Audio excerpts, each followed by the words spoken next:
Hey! You left me to starve! I was 9! I can't be held responsible for a virtual pet! Well, now you'll never be held accountable for anything ever again. Oh god, I hope I have some play coins for Karen. Oh!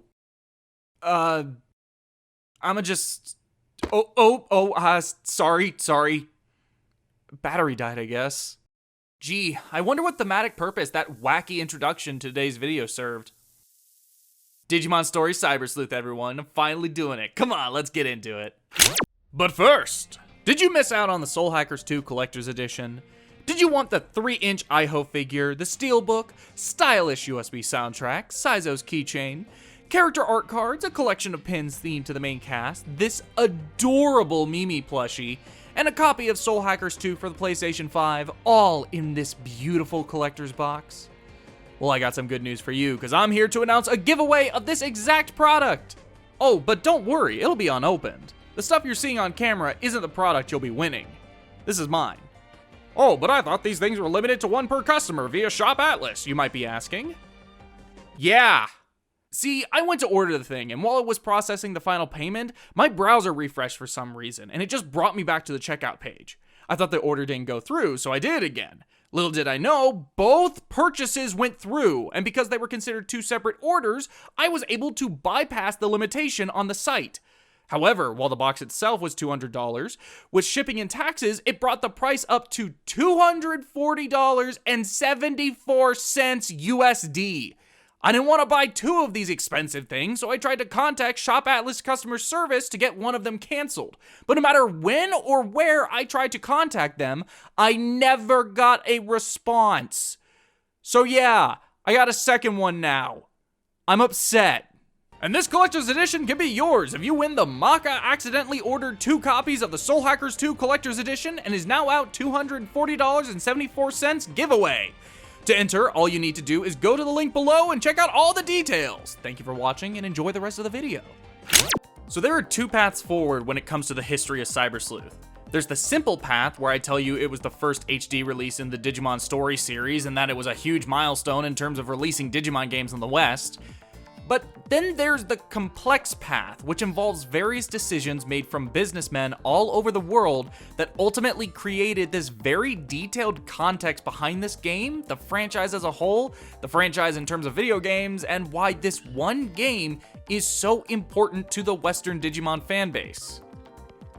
I'm going with the latter. More detail is more fun. In the late 90s, there was a handheld video game craze that was growing in popularity and catching the world of young people on fire. Tamagotchi. You'd think I'd start this by talking about Pokemon. Tamagotchis were certainly very popular in the late 90s, but Pokemon was infinitely more so. Not to mention that it's called Digimon. Everyone knows it's a Pokemon knockoff, but that's the thing. Digimon wasn't necessarily created to compete with Pokemon, at least not at first. You see, Tamagotchis were created by Bandai, the toy manufacturing branch of what is now known as Namco Bandai, or Bandai Namco. I have no idea what the hell it's called now, the new logo sucks. Anyway, the virtual pet was very, very popular, but in terms of demographics, it was mainly popular with girls. In order to appeal more towards boys, Bandai created Digimon, short for Digital Monsters, in 1997, which was essentially Tamagotchis, but with more of an edge to it, as well as the ability to make these things fight each other. This isn't to say Digimon took no influence from Pokemon. I mean, it came out a year after Pokemon, and it's called Digimon, for Christ's sake. Rather, this is to say that Digimon was initially created to complement Tamagotchis, as opposed to compete with Pokemon. It was only after its initial conception that it was made to do so. Much like the female equivalent, these new virtual pets were a success, leading to the franchise expanding out into alternate mediums, such as the anime Digimon Adventure and home console video games. The first official Digimon video game was Digimon World, released in 1999. World aimed to recreate the experience of the digital pet, focusing on you raising the Digimon, digivolving it to stronger and stronger forms before it eventually dies and reincarnates, all while you explore a digital world. Battles were automatic, with the outcome of the battle being dependent on how you raised your Digimon, as opposed to you simply controlling it and telling it what to do. Soon after World's release came the sequel, Digimon World 2, in 2000. The major difference between World 1 and World 2 was that World 2 played nothing like World 1. Unlike the first game, World 2 was a dungeon-crawling RPG with turn-based battles, making it much more in line with what you'd expect from what people called a Pokemon clone. This trend of upending gameplay systems would continue with subsequent entries in the Digimon World series. The final World game to be released in the 2000s was World 4 in 2005. The branding would later be revitalized in Japan in 2012 with the release of Digimon World Redigitized, which returned to the gameplay style of the first game, solidifying it as how all future World games would play. All one of them that followed, that is. However, in between the release of World 4 and Redigitized came a new dungeon-crawling Digimon RPG on the Nintendo DS. Released in 2006, Digimon Story took after the gameplay style of World 2 and World 3, while also putting its own spin on things. While Digimon Story would lead to the creation of a new series known as Digimon Story, in the West it was rebranded to be Digimon World DS for marketing purposes. As a quick aside, the North American box art for the game actually calls it Digimon Digital Monsters Digimon World DS. Great graphic design, it reeks of executive decision. Its Pokemon-style dual-release sequel, Digimon Story Sunburst and Moonlight, were localized as Digimon World Dawn and Dusk. However, these two games marked the last of the Digimon Story games to be released in the West. The reason we never got the subsequent story games or Digimon World Redigitized was because by the time Dawn and Dusk released, the Digimon brand was dying, especially in the West. FYI, this next bit is very much colored by my view of the situation, but I don't feel as though I'm making any kind of ridiculous claims. Through various corporate decisions, a number of which I blame on Haim Saban, Digimon as a brand became more and more focused on competing with Pokemon, and as a result was never able to gain the timeless feel that its competitor has. From a Western perspective, Digimon was infinitely more corporate 90s, for lack of a better term. Things like the charmingly cheesy Digi-Rap and the multiple attempts to one-up Pokemon with things like the horribly cobbled together Digimon movie ended up making the franchise come off as more of a fad of the time as opposed to something meant to stand on its own. With the way Digimon as a franchise was handled, it's no wonder the series started to disappear 10 years on from its creation. However, unlike the West, it was able to retain a dedicated fandom in Japan that allowed for the creation of new anime and video games. But you really can't deny that Digimon's worldwide popularity had peaked. Okay, so all of this so far is just background context. Now we're jumping into the topic of the video, Digimon Story Cyber Sleuth. Announced in 2013 and developed by MediaVision for the PlayStation Vita, the game was to be a reboot of the Story series, made with player feedback in mind. A lot of the more modern Digimon games, such as Redigitize, are made with an older audience in mind, particularly those who grew up with Digimon. Cyber Sleuth was absolutely a part of this push. For instance, the main cast is considerably older than a typical Digimon cast, with the main character being 17 years old as opposed to the average 12 years old. The music was done by Masafumi Takada, who is known for composing various Suda 51 games like Killer 7 and No More Heroes. Though, if you want to go the more well-known route, he did also do the music for the Danganronpa series. As for the character designs, they were done by Suzuhito Yasuda, who is best known for his work on Durarara, and a little series known as Shin Megami Tensei Devil Survivor. Cyber Sleuth debuted in Japan on March 15, 2015, and sold around 76,760 units in its first week, making it the third best-selling title that week. It was even able to sell through 91% of its physical release. The game also had a positive critical reception, with Famitsu giving it a 34 out of 40. Cyber Sleuth was everything a Digimon fan could want, but no one wanted to release it anywhere outside of Japan. In response, Digimon fans in the West campaigned to bring it overseas. Eventually, all the petitioning and emails worked, leading to Banco Namdai bringing the game to North America and Europe in February 2016. However, since the Vita was all but dead in the West, the game was ported to the PlayStation 4 for its Western release alongside the Vita version. The game's producer, Habu Kazumasa, really wasn't sure how many people were going to play it, but to his surprise, it sold beyond expectations in the West. As of May 2019, Cyber Sleuth had sold over 800,000 copies worldwide, and it is widely regarded by both Digimon fans and RPG fans as one of the better modern monster collecting games. 2.5 years after its original Japanese release, the game would receive a spin-off titled Digimon Story Cyber Sleuth Hacker's Memory. Taking place concurrently with the original game, Hacker's Memory was a supplemental release meant to tide fans over until the release of the next major story title. 5 years later, we would get an idea of what that new game is going to be about. I'm a bit concerned. In the years following, Cyber Sleuth would be ported to a few additional platforms, including the release of the PS4 version back in Japan. It would eventually be released on the Nintendo Switch and PC as a complete edition, which included both Cyber Sleuth and Hacker's Memory, as well as both games' DLC. Tokyo has changed.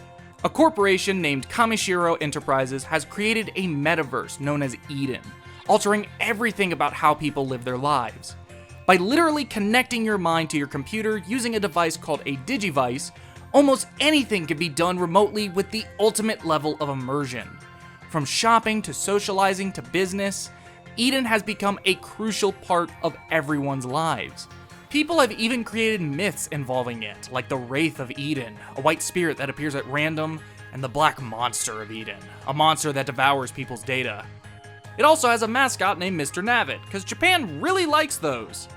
However, not everyone who accesses this metaverse is a good person, with gangs of hackers equipped with programs called Digimon, utilizing Eden for their own ends.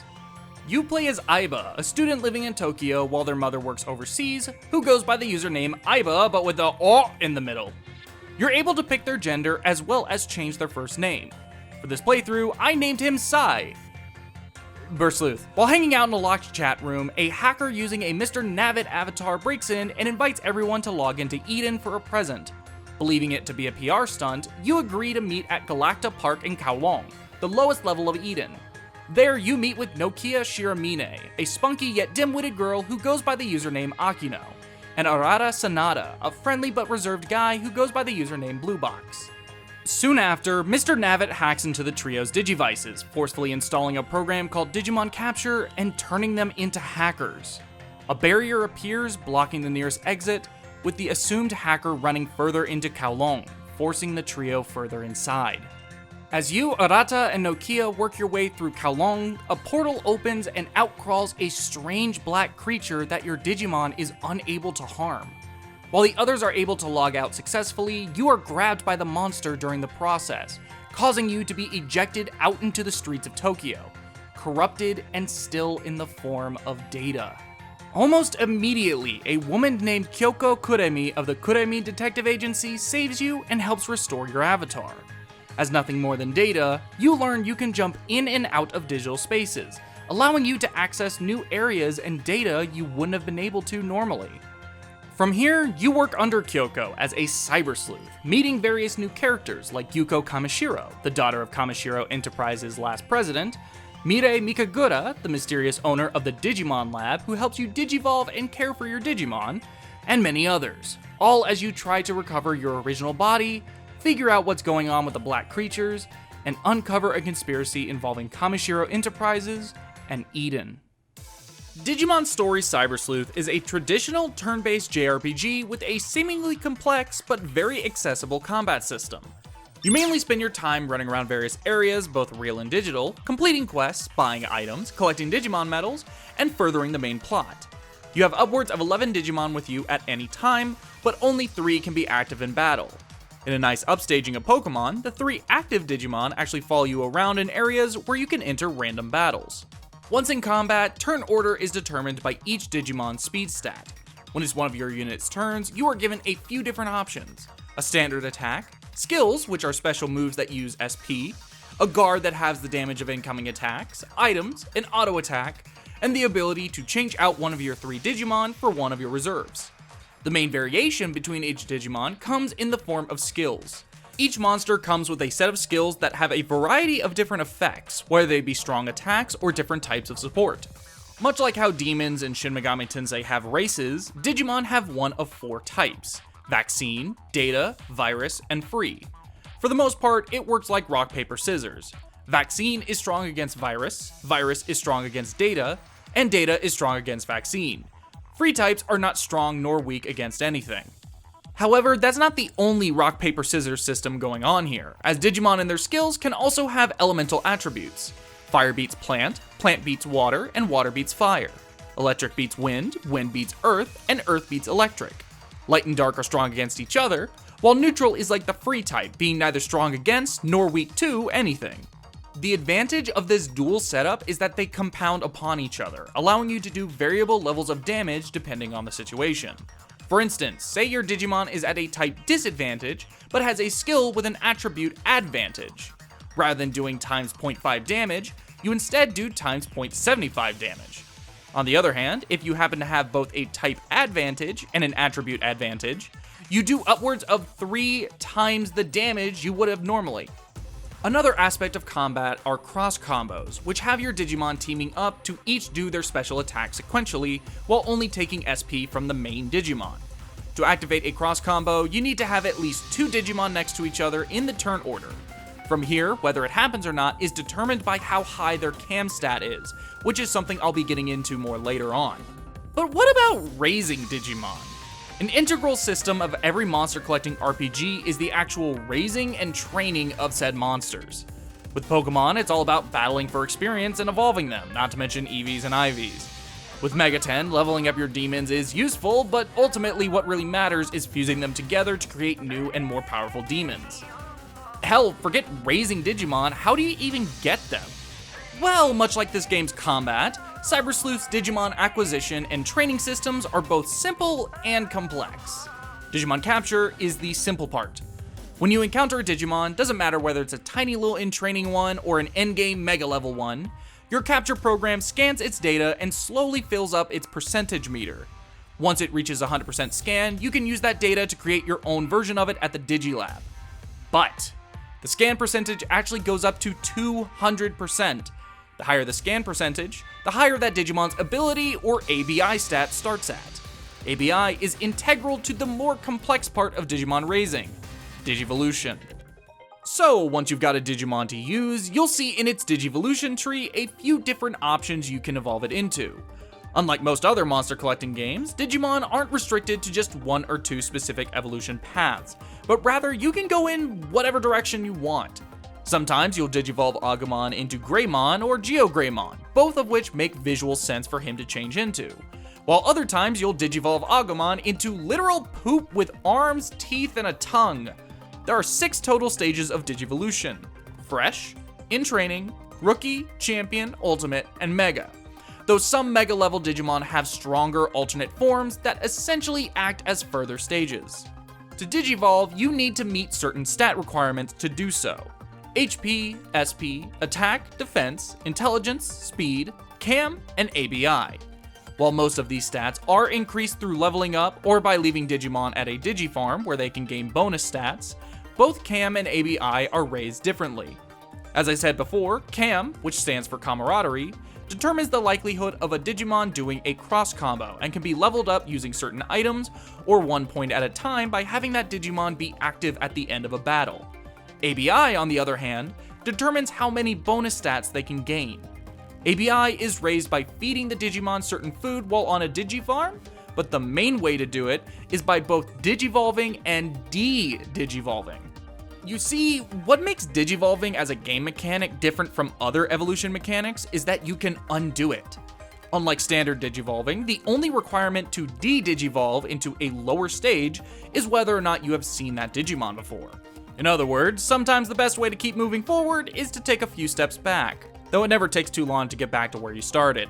Whether you're Digivolving or de-Digivolving, the process does always come with the setback of resetting your Digimon back to level 1, but the improved stats and the ability to get better and better Digimon makes it all worth it. Plus, you level up pretty quickly in this game, so it's not a huge deal. There was no thematic purpose to the opening, I just threw stuff at the screen that looked like it might be relevant. God, something smells like butt cheeks. In a time in which people have grown disillusioned and tired of Pokemon, and ironically its refusal to make genuine evolutions to the franchise, other monster collecting RPGs like SMT and Digimon Story Cyber Sleuth get pointed to as alternatives for those looking for something Pokemon just isn't giving them. While not a perfect replacement, I do find Cyber Sleuth to be a solid entry in the genre and one that anyone who is even slightly interested in should check out. As I stated a number of times already, it is a game that is both simple yet layered. Combat can be basic, but things like cross combos, types, and attributes end up adding just enough depth to battles that it keeps them from being mindless and instead makes it fun to play with. To me, the most impressive part has always been the Digivolution mechanic. I played this game back when it released in February 2016, and all this time later, I'm still amazed at not only how fun it is to build a team, but also just how freeing it is. I never feel like I have limited options in how to raise a Digimon. I can start with a Greymon, a champion, de-digivolve it into an Agumon, a rookie, and then digivolve it into a different champion level Digimon that has a completely different set of ultimates than Greymon it can become. Theoretically, with enough time and patience, I can take one Digimon and turn it into every single Digimon in the game. In terms of presentation, it's a bit rougher. While it is stylized enough for it to not be a problem most of the time, you can still tell that this is a Vita game. There are a number of striking and memorable areas, but the range of dungeon aesthetics is very slim, and the layouts are really simple and linear, not to mention the backtracking. The localization is also really rough. While it is a very talkative RPG, almost annoyingly so, there is no English dub, leaving the game with Japanese-only audio.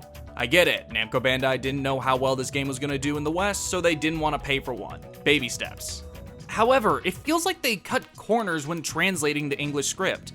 For instance, during Chapter 6, everyone during this one story segment is referred to as a she, regardless of the character model being male or female. There's one character that's referred to with he/him pronouns in a cutscene, yet is immediately referred to as a she when you talk to them afterwards. Another example would be the Digiline conversations, which are essentially just text messages. They're incredibly disjointed and awkward, feeling like you and the other person are having two completely different conversations, and it's only by chance that an interaction might make a lick of sense. Oh, and there's just way too many instances of the dialogue option on top just breaking and taking up both slots. It's like the game script had a single rough draft and no effort was put into making sure it actually all worked. There's also visual jank all over the place, from the victory animations hitching to moments like when they try to fit the mangaka wannabe with a giant paintbrush in the frame. Not to mention the female character designs. Yeah, I'm a straight guy, I like boobs, but as anyone who's ever played a Devil Survivor game knows, Yasuda's anatomy is all kinds of messed up. Every female character either has their tits hanging out or they're vacuum sealed inside their shirt. It's ridiculous. I'm not saying it ruins anything, it's just, come on. The story itself is alright. I know some people think it's garbage, but I enjoy it well enough. The latter half of the game is easily the better part, with the first half feeling slow and padded out with mandatory side quests in between chapters. Thankfully, there are some likable characters, such as Nokia, and some good plot twists thrown about to help keep you going. I would describe the first half as a slightly above average anime game plot, while the latter half is a proper Digimon story. Much like with the development history section, I kinda want to spend the last bit of the personal opinion section talking about my history with Digimon, to help explain what it is about Cyber Sleuth that makes it so important in my eyes. So, my time with Digimon started a little bit later than most people who grew up with it. I didn't watch the anime on Fox Kids, but rather I watched it on the Jetix programming block on Toon Disney back when those were things. For those who don't know, Toon Disney was Disney XD before it got rebranded, while Jetix was Toon Disney's Toonami. By this point, all 4 of the original Digimon anime series had finished airing in both Japan and the US, and frankly, what craze there was for Digimon was really starting to go away. Sadly, it wasn't able to take down the giant that was Pokemon like Haim Saban was so desperately trying to make it. However, even if I came in late, I freaking loved it. While Pokemon had more of the wholesome, timeless feel to it that other Nintendo franchises have, Digimon had more of an edge to it that stuck with me. Whether it be the edge that was always there from its initial creation in Japan, or the one forced upon it when it was localized in the West. It's easy to hear the Digi-rap and hate it for how cheesy and early aughts corporate mandated cool it is, but I still love it to this day, ironically and unironically. By the time I hit middle school, not only was Digimon basically dead in the West, but I was also dealing with the hell that is middle school and also growing up. I was growing distant from my elementary school friends, I was diagnosed with depression, and I said and did things I regret to this day. Worst 3 years of my life, genuinely. During that time, I tried to find distraction in the things that I had loved up to that point in my life, one of which was Digimon. But as I've said like 5 times now, Digimon was dead. Data Squad didn't do super well, and they just stopped localizing the games, making it really difficult to find the solace I was looking for. Not to mention, I got bullied for still being into baby shit. As I got older, I started to mature and learn to overcome the hurdles I was facing. I could have gone the route of thinking the stuff I liked as a kid was dumb and stupid, but instead I ended up being secure in who I was as a person. Thankfully, I also never went the route of swallowing any garbage put on my plate so long as it came from an IP I liked. I went back to a lot of shows and games I grew up with and was able to find new enjoyment in them while also seeing the flaws. On the other side of the coin, I also spent a ton of time getting into more recent things, whether it be fresh entries in a classic franchise or something completely new. But no matter what, I could never find something that could replace Digimon. I could go back and play one of the old games or watch the anime again, but what really bummed me out was that there were new things being made. They just weren't coming out here. Cyber Sleuth not only allowed me to re-engage with a franchise I grew up with while also having it grow up itself, but it cannot be denied that it absolutely contributed a ton in helping revitalize Western interest in the franchise as a whole.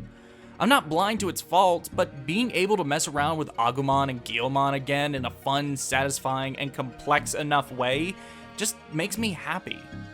And yeah, that's why this game is so special to me. But why should you play it? Well, there's a few reasons I could give that all depend on what exactly you're looking for. If you're a Pokemon refugee, this really isn't a bad game to play. Frankly, it's the most obvious choice, but that's beside the point. If you're looking for an easily accessible RPG with just enough depth to make it consistently fun and engaging, give it a shot. If you want a monster collecting RPG with an impressively flexible monster raising system, here you go. If you grew up with Digimon and want a modern take on it, have at it. It's not the best game out there, but it's absolutely one worth looking at. As previously stated, the game has been released on the PlayStation Vita, PlayStation 4, Nintendo Switch, and Steam. Personally, I'd recommend either the Nintendo Switch or Steam versions, as they come not only with all of the game's DLC, but also with Hacker's Memory, which is frankly just as good, if not better, than Cyber Sleuth. There you go, Digimon Story Cyber Sleuth video in the can. Now I can get back to not making the If 1968 and Annihilation 2018 SMT If and Strange Journey video, cause I can't decide whether to make it a scripted thing or an RLM style discussion. That's literally the only reason why I haven't done it yet, I'm sorry. But tell me, did I convince you to give Cyber Sleuth a try? Is there another reason why people should play it? Let me know, and everyone else down in the comments below. And while you're there, leave a like, subscribe, and hit the bell to be notified for future videos. If you want to help support the channel, check out my Patreon. Any support of any kind is greatly appreciated. Also, please help me decide how to handle the movie video. It's been almost 2 years since I said I'd do it. Please. And now, to finish this off, I want to finally explain why for years I have insisted that Cyber Sleuth is just a Shin Megami Tensei game. Previously, I have said that it's just Soul Hackers, but upon replaying it, I actually noticed parallels to a bunch of MegaTen games. I'll be exploring the heck out of Cyber Sleuth, as well as a bunch of other SMT games from here on, so heads up. Start off, Soul Hackers comparisons. Eden is just Paradigm X. Cyber Sleuth is ultimately a detective story, which is also the basis for every game under the Devil Summoner label. Eden Syndrome is caused by an eater eating a person's mental data, resulting in their physical body entering a comatose state, exactly like how people's souls are stolen through Paradigm X and leaving their bodies in a coma. In both games, you are able to enter blocked off real-world areas by traveling through networks. The mastermind behind everything is the CEO of the company responsible for the metaverse. Rie Kishibe actually being a Digimon, namely Crusadermon, is very similar to Vice Minister Nishi actually being a demon, namely Azazel. Jimmy Ken is literally just Carol J. The only difference is that Carol J is based off Rockabilly, while Jimmy Ken is Kiss. Hackers and hacker groups are a major story element of both games. Both games feature the company responsible for the metaverse being a major antagonistic force. Digimon reach out to troubled humans and brainwash them, creating digital shifts and allowing eaters to appear and devour that person. This is similar to how spirits seduce people and steal their souls using crypto chips so that their souls can be fed to Manitou. Now, as for other MegaTen games, when in the Kurami Detective Agency, you can enter Eden through a TV like you do the Midnight Channel in Persona 4. The main color of Cyber Sleuth is yellow, much like how P4's main color is yellow. The main color of Hacker's Memory is blue, much like how P3's main color is blue. While not actually Cyber Sleuth, the Digimon game prior to it was an enhanced re-release that added in a brand new waifu. If you know Atlas, you know that they love to do this with all of their games. Mirai Mikakura plays a similar role to Mito, Vincent, and Igor, appearing in multiple Digimon games and giving the player access to Digivolution, the Digimon equivalent of Demon Fusions. She's also a scientist like Steven. Mirai is often accompanied by two cats who are actually Angelwomon and Lady Devimon, much like how Igor is often associated with a butterfly that is actually Philemon. Cyber Sleuth literally has the same character designer as Devil Survivor, Suzuhito Yasuda. And finally, Arata's design is literally just the protagonist of Devil Survivor 2. Like, just look at him. These are the same person. How the hell did he just get away with this? He just used the design again.